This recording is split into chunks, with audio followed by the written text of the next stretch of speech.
Next students, what type of attractive forces exist between HCl molecule. अब HCl में क्या होता है, जो डायपोल फोर्सेज हैं वो एग्जिस्ट करती हैं। लेकिन अगर वाटर का पूछा जाए, सपोज़ कि अगर वाटर का पूछा जाता है तो वाटर में क्या होता है, हमारे पास हाइड्रोजन बॉन्डिंग होती है।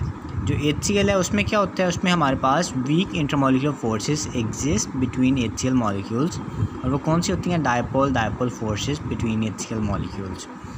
और जो वाटर है, वाटर में क्या होता है, हमारे पास हाइड्रोजन बॉन्डिंग क्या होती है, वो प्रेजेंट होती है। Next students, define intermolecular forces, show the forces among HCl molecule. तो इंटरमॉलिक्यूलर फोर्सेस क्या होती हैं कि हमारे पास जो स्ट्रॉन्ग फोर्सेस होती हैं, आयनिक बॉन्ड जैसे हो गया हमारे पास, वो बहुत स्ट्रॉन्ग होता है। और इंटरमॉलिक्यूलर फोर्सेस अगर हम कंपेयर करते हैं तो कोवेलेंट बॉन्ड भी इनसे स्ट्रॉन्ग होता है। तो ये जो इंटरमॉलिक्यूलर फोर्सेस हैं क्या हैं, A weak force of attraction formed between two molecules is called intermolecular force. For example, dipole and hydrogen bonding.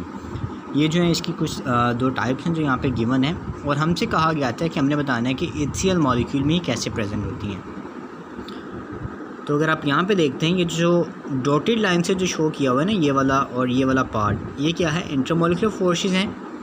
ये हमारे पास यहाँ पे डायपोल फोर्सेस हैं, डायपोल अट्रैक्शन और इंट्रैक्शन जो है। और ये वाली जो है जहाँ पे केमिकल बॉन्ड लिखा हुआ है, ये हमारे पास यहाँ पे क्या है, हमारा जो कोवेलेंट बॉन्ड जो कि हाइड्रोजन और क्लोरीन में बना था, ये वो वाला केमिकल बॉन्ड है। Next students, test yourself 4.4 question number 1, why do ionic compounds have high melting and boiling point. अब आयनिक कंपाउंड्स की अगर हम बात करते हैं ना, उसमें मैंने आपको पहले भी बताया था कि हमारे पास यहाँ पे क्या प्रेजेंट होते हैं, हमारे पास यहाँ पे कैटायंस होते हैं और हमारे पास यहाँ पे क्या होता है, एनायंस होते हैं। तो जब कैटायंस और एनायंस, क्योंकि ये पॉजिटिव और negative charge, complete positive and complete negative, तो इनमें जो फोर्सेस ऑफ अट्रैक्शन डेवलप होती हैं ना, वो बड़ी स्ट्रॉन्ग होती हैं, जिसकी वजह से जो आयनिक कंपाउंड्स हैं उनके मेल्टिंग एंड बॉइलिंग पॉइंट्स भी हाई होते हैं। तो आंसर रीड करते हैं, as ionic compounds are made up of positive and negative ions, there exist strong electrostatic forces of attraction between oppositely charged ions. So a great amount of energy is required to break these forces. Therefore, ionic compounds have high melting and boiling points.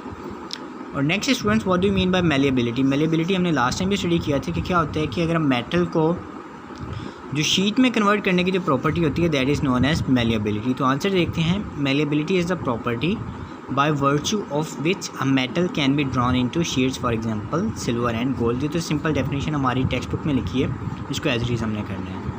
So students, that's all for today. If you have any questions, feel free to ask.